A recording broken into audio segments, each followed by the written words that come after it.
Welcome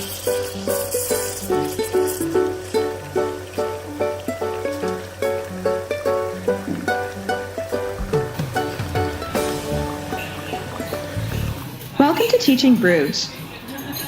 Today, we're going to talk about homework, but specifically homework that teachers have to give over the summer months or over a longer holiday. So if you've got like a 3 or 4 week vacation time and you still have to give homework, we're going to talk about what kind of homework you could be giving at that point.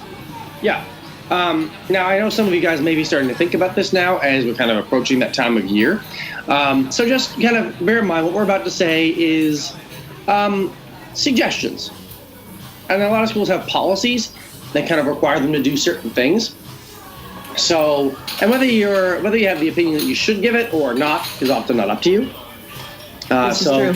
Just bear in mind. Yeah. As a primary teacher, yeah. What would you say you want your kids doing every single day? Oh, the most obvious thing they need to be doing every day, just like every adult should be, is reading. We ask for 20 to 30 minutes per day. Mm-hmm. Or not we, but it's a suggestion. We don't mandate. Our school actually does not mandate summer homework.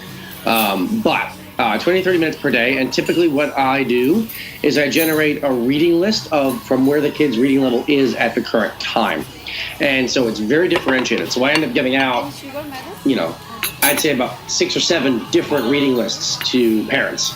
Some with higher level books and some with lower level books for the kids. So the easier ones being like their quick reads, the higher ones being like their more challenging reads, and then the whole host right in the middle, right where they are.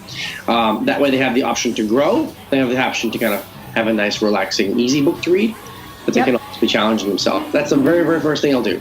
So we'll create those lists based on their reading level. And what system you use depends on what your school does. And so that changes, that list may change depending on what system your school is using at the time. This is true.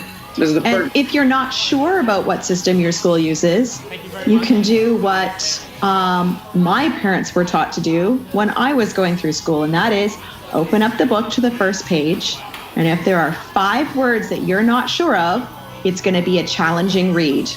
It's called the 5-finger rule. Yeah. You need to find a book that they will have, they can't read five words on the page. And there also has to be a level of engagement too. Just because they can read all the words on the page doesn't mean they're going to be engaged with that book. That's true. Bear that in mind. It's okay to abandon books. That's why you give a big list.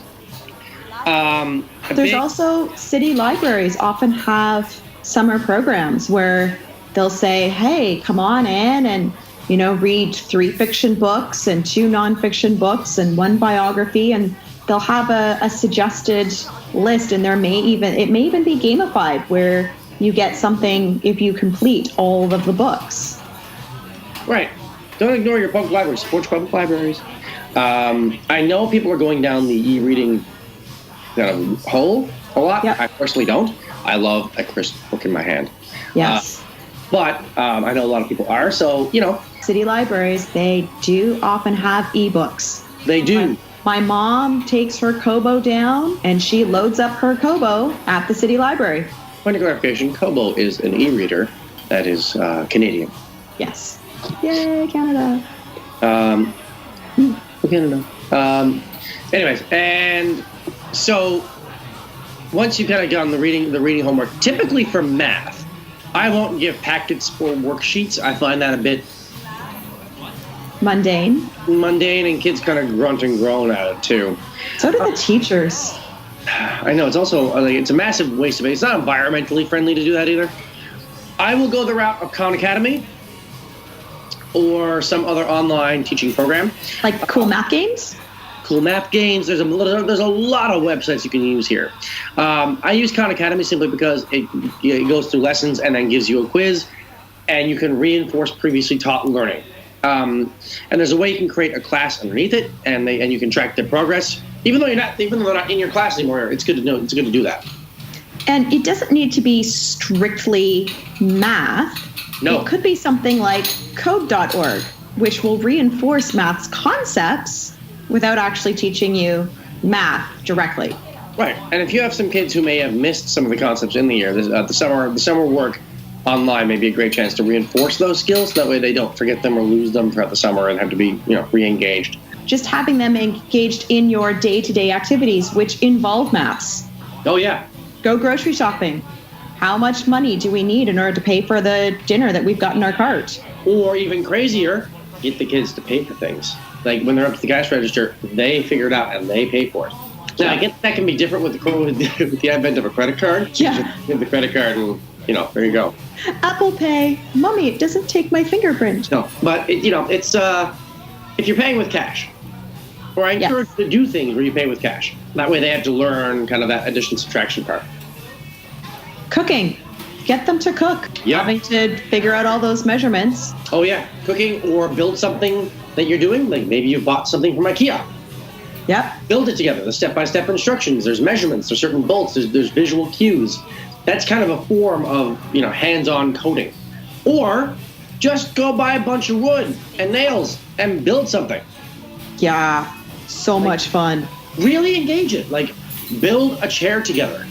Build a table together. Something like that. I mean, I get that IKEA has all this pre-made stuff, but it doesn't take that much to actually build that, in person. Just go to your Home Depot and pick stuff up. Not promoting Home Depot, just saying, argument's sake. Yeah, and Home Depot, for those listeners who are overseas, is a building store that you will find in North America.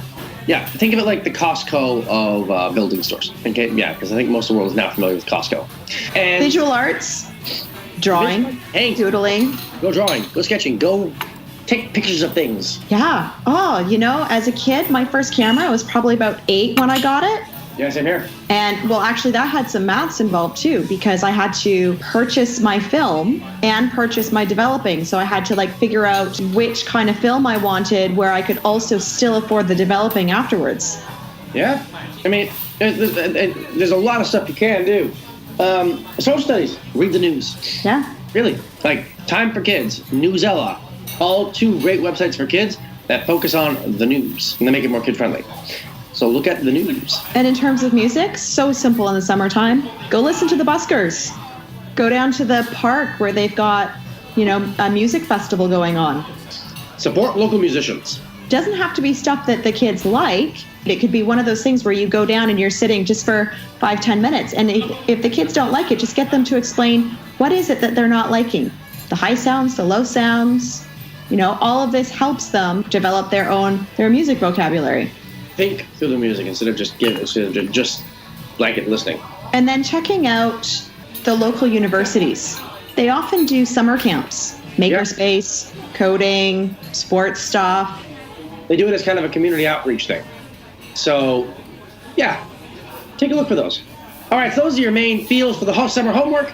I hope you enjoy our suggestions. Try some of them out.